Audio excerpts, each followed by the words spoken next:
Digital annotation. Origins of annotation.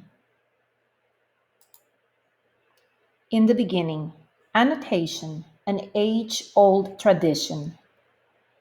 Annotation has been around for a very long time from the invention of the book.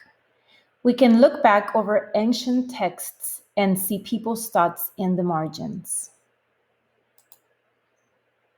Annotation as a learning tool. It is not a new technology in education.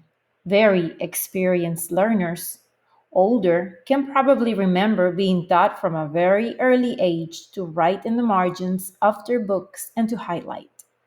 This would be a student based form of annotation. It is truly a proven learning tool. With the switch to remote learning, the ability to engage with the text in this scholarly mode and technique of writing in the margins feels a little lost.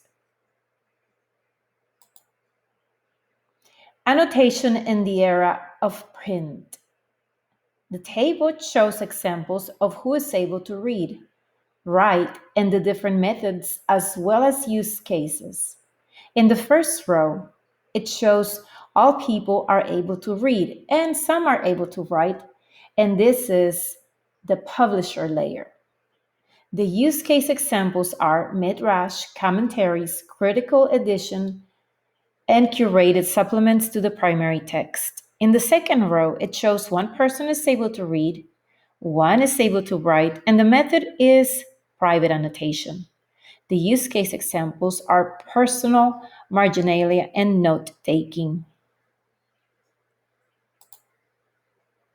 Annotation on the open web. The first row shows all people are able to read and write. The method is public annotation, and the use cases are open learning and education. The second row shows some are able to read and write. The method is a private annotation group, and the use cases are educational classes, editorial review, affinity groups.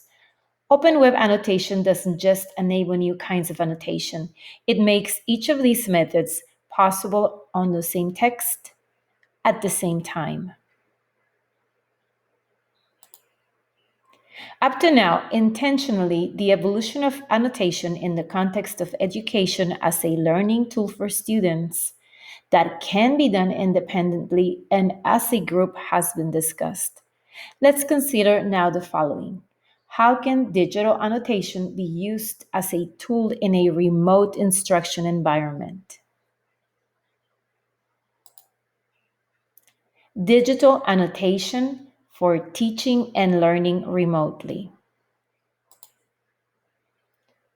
Digital annotation makes presenting, reading visible.